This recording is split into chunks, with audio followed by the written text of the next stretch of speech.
Hi everyone, welcome back. If you don't know, my name is Candace. I'm a lifestyle Lolita for over 2 decades now. I like yip-yapping about Lolita and Lolita related content. And today I would like to vent a little bit about buying and selling Lolita etiquette, especially regarding LaceMarket.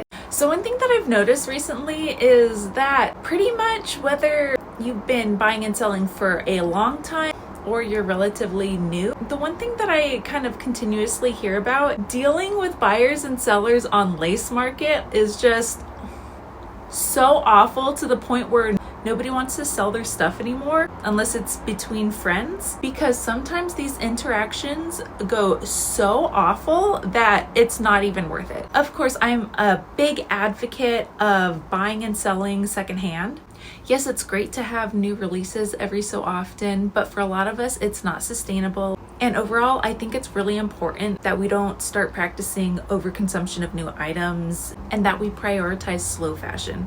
That said, I did make a list of do's and don'ts for buying and selling Lolita fashion, specifically on LaceMarket. So hopefully you're not one of the people that make it into the next conversation that I have with somebody about how so-and-so seller is awful and to avoid them because your experience was so awful.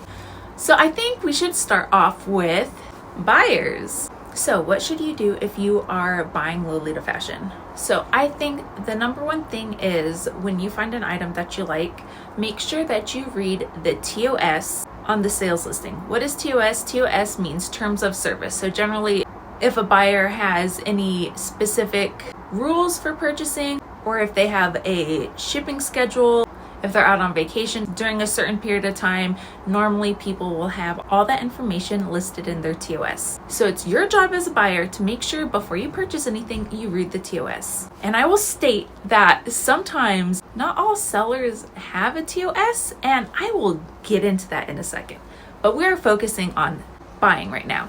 Number 2, do not buy unless you specifically have the exact amount of money needed for the item and shipping costs available to pay immediately. Sometimes people want to buy something because they see a really great deal.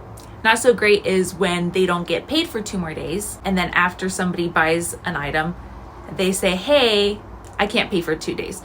Do not be that person. Do not ask for a payment plan if within the TOS it says they explicitly do not accept payment plans. If they do state that they accept payment plans, or they don't have anything regarding payment plans in their TOS, go for it. Ask for a payment plan, but in your initial message, make sure that you write out specifically exactly what you propose for your payment plan, including monetary amount up front and payment timeline. I'll say that I cannot stand when people message me specifically for payment plans just to say, hey, do you accept a payment plan? Personally, it depends on the situation, and it really depends on a case-by-case basis, usually determining on how long the proposed payment plan is for. And so instead of having to type out well, it depends, what's your offer, just cut that out and write it in your first message, please and thank you. That way you don't waste time going back and forth. Perhaps somebody will buy it in the meantime, when you can just shoot your shot, put your information out there, and then you immediately get a yes or no answer. What about trades? Lots of people do trades. Do not ask for trades if it says specifically that they do not accept trades. If it doesn't specifically say that trades are acceptable, I won't bring it up at all. So even if it doesn't mention anything about trades, I just assume people want to get their bag, and I leave it like that. Some people will say that trades are okay for specific items. If you don't have their specific item, don't waste their time asking for a trade. If they are kind of ambiguous, stating I like X, Y, and Z item, but I'm okay with items similar to this specific item or this brand. If you have something in that kind of style, it's okay. But if you don't have something that fits their specific tastes, don't waste your time asking for it. Do not offer random brands or colors that do not visibly match their wardrobe or wish list aesthetic. Back in the day when we were still using LJ for everything, I did post a want to buy for, I want to say it was Aqua Princess, and I really wanted this dress for my birthday. Somebody offered to sell me a replica. If I wanted the replica, girl, I would have bought myself the replica. don't do that shit either. If you're not sure if you have the right budget for the item plus shipping, I know that sometimes international shipping gets a little crazy. Make sure that you ask that before you're committed. There are occasions that I won't ask for shipping quotes because I just kind of tack an extra $50 onto whatever the base price is for the item. Generally for one main piece, like a skirt or a jumper skirt, the max shipping that you're gonna have to pay internationally is about $50 USD, though often it is a lot cheaper. So I just assume it's gonna be at least $50. And if it happens to be less, then that's a score for me. Hey, Editor Candace, just popping in real quick because I forgot to mention something super important when I was filming this the other day. Don't harass random people for their stuff that is not clearly listed for sale. Not too long ago, one of my close friends told me that she had somebody reach out to her on Messenger and ask her if she was selling this one specific dress. They had found an old listing and it was already bought and sold to, and she was listed as the person that it was sold to. The thing about it is she had already sold this thing and no longer had it in her possession. In fact, she did list it on LaceMarket, and if they had continued to look, it would have shown that it was sold by her, and then they would have easily known that she did not have this item. This is really obnoxious behavior. I've had multiple people reach out to me on both Instagram and TikTok asking to buy my old man Usakumya. No, it's not for sale. That's why it's not listed for sale. Stop asking. I've had the same thing happen to me also on Tumblr. If it's not listed for sale, don't ask. It's super rude. It's super obnoxious. All you're going to do is piss off people and they're not going to want to sell to you in the future. It's completely different if you are close friends with somebody and you're like, wow, that's amazing. If you ever end up selling that, like, hit me up because I'm first in line. I got dibs. Completely normal with close, tight-knit friend groups. I have a couple of things that I know if I were to sell them, to hit up person A, B, and C first in that order if they want to buy it before I list something for sale. They also know that they have things that I really like, and if they were ever to sell them, that they would hit me up first before listing it for sale for the general public to buy from. The only acceptable scenario to do a cold reach out to see if somebody is selling something is if in fact you find that they did have a sale listing and it is listed as unsold and they never deleted it or relisted it. Then it's okay to go and say, hey, I noticed that you have this listing. It's listed as unsold. Do you still have it? Are you still willing to sell it or relist it? That is okay. Unless you meet that specific criteria, don't ask. All right, let's do sellers next. When selling an item, do make sure that you are thoroughly checking your item. Especially if it's an older piece, do not give vague descriptions. If you know that there's some worn areas on, say around the underarm area, mention that. If there's a rip or a tear in part of the lace, mention that. In fact, what you should do is take photos of everything. There have been occasions where I've sold some items that have some small stains or marks, and honestly, unless you were really looking for them, you couldn't find them. And even when I photograph them, they don't show up well in the photographs either, but I know that they're there, so I will do my best to photograph it and circle the mark on the picture just so you can show as clearly as possible, this is the specific damage that my item has. Please be aware before you buy. In some of my recent feedback that I got, I was so thorough with photographing and disclosing all the damage in this one item. It made me laugh when I received the feedback because the buyer said that the item came in way better condition than they were expecting. I'm glad that they were happy with their item that they bought. While I know that mistakes do happen, I know I'm human, I have made mistakes in the past, but I always try to be as thorough and honest with my condition as possible. Do list specifically the items that you are selling. For example, if you are selling a special set, don't just write special set JSK. Take a picture of the JSK and call it a day. Make sure that you are specifically stating if the head bow is not included. You're selling a Lucky Pack item, make sure you specifically state, I only have the jumper skirt from this Lucky Pack. I'm not selling it with the whole Lucky Pack. Sometimes I'll forget to add the corset lacing or the waist ties of a dress in my sales photos because I don't store them together when the dress is hanging. I don't like having loose bits hanging while in my closet just in case that a child or something gets caught on one and pulls it and either rips the lace in the back shearing panel or pops a button. I keep them separate, but I always mention, hey, it's not photographed, but it will come with X, Y, and Z.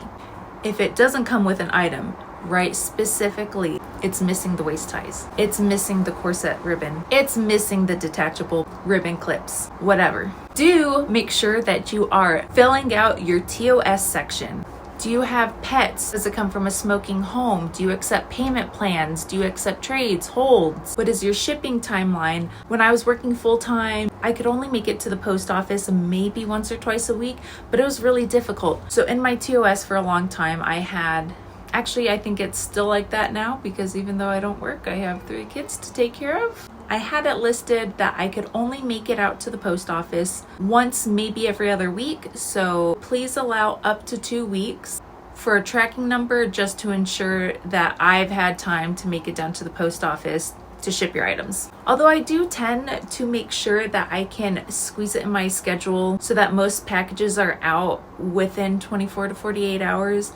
But it's not always possible. So I specifically state it in my TOS so that if you're a good buyer and you read them, you will be aware. One time I had a buyer buy something from me. I sent them an invoice and then I immediately sent them a message like, hey, thank you for buying the item. I just sent the invoice. Right now I'm on vacation. I won't be back for another 5 days. So please don't expect your shipping number to be sent to you for at least 5 more days. The person messaged me 24 hours later asking, hey, where's my shipping number? Why haven't you sent it yet? I just said, I'm out of town for 5 days. Please be patient with me. Anyways, so that ended up okay. If you have a shipping timeline, please put it in your TOS. If you are not able to send something within your normal shipping parameters, that's okay. Most people are really flexible. Just make sure that you send a follow-up message like, hey, this happened. Sorry, I wasn't able to make it to the post today. I haven't forgotten about you. My next attempt to make it to the post office is going to be on such and such day.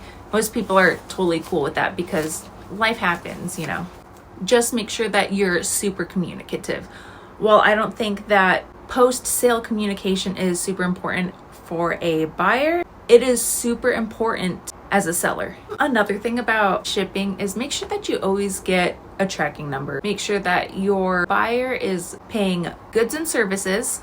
You get charged a small fee, but it is worth it for the protection. Get a tracking number, add it to the PayPal invoice. That covers your ass. So in case anything happens, like missing item, you won't be out of money because you can at least prove that you sent it. Also, if you have a scam buyer who's going to claim like, oh, they never shipped anything, you have proof that you shipped and they can't file a chargeback. Oh, one more super important thing about shipping items, make sure that you add some sort of protective packaging over the item within the box. Please do not raw dog your items straight into a mailer or box with no protection. One time I bought a Usakumya Nua tags and I about had a heart attack when I opened up the box and I pulled it out and it was just stuffed in the box with no protective packaging. At the time where I lived, it rained pretty constantly and I was just so relieved that it didn't get wet and damaged in transit. Even if it's a plastic grocery bag, put it in there, tape it up so it is protected from the elements before you put it into the box or mailer or whatever, because that opens up a possibility of somebody asking for either a partial or a full refund for the item. That said, let's move on to taking accountability for your actions. If somebody contacts you after receiving their item and they're upset because they found undisclosed damage, undisclosed missing items, what have you, take accountability. It really is not that hard. You effed up, accept it. Usually what I will offer when somebody contacts me about something that I missed, I'll ask them like, hey, do you want a full refund or a partial refund? Depending on what the item is, I will offer either $20 to $50. The last time that I had to offer somebody a refund, I offered them $50. to have the item dry cleaned. But generally speaking, I don't think it's unreasonable to ask for a 20% refund on an item to take care of things like cost of cleaning or for repairs, whether they have to take it to somebody specifically to have an item repaired or purchase the materials to repair it themselves. Y'all probably saw me crashing out about that one item from that one specific person who sold me one of my dream items, heavily damaged and filthy, covered in who knows what, undisclosed. And then when I asked for a partial refund to help go towards the restoration of said item, they called me all sorts of crazy names in the feedback, saying that I was delusional for expecting an item of X age to be in good condition, when I'm like, you literally listed this item as good condition and said that it was, oh gosh, I don't even remember the word that they used anymore. It was like, they used like a descriptive word like stunning, and I'm like, yeah, stunning is definitely a word to describe how I felt when I opened up the package. It was literally falling apart in my hands to the point where I still have it, and depending on my mental health, some days I can wear it and some days I can't even look at it just because of how distraught and heartbreaking it was. But yeah, don't be like that person. Don't be an entitled prick. If you made a mistake, it's okay, we're all human. Just own up to your mistakes and do your best going forward. So yeah, I guess that's about it. I don't think there's really anything crazy to say about buying and selling. I feel that a lot of this stuff is kind of mostly common sense. Unfortunately, not a lot of people have that apparently. This is a quick rundown of things to consider when buying and selling within the Lolita community. Just be kind, do your due diligence. And if I didn't mention something that you think I should have mentioned in this list, please comment them below. I am all about everybody learning and growing within the Lolita community, whether that's bettering yourself as a buyer, seller, or working your way to be the best lifestyle Lolita that you can be.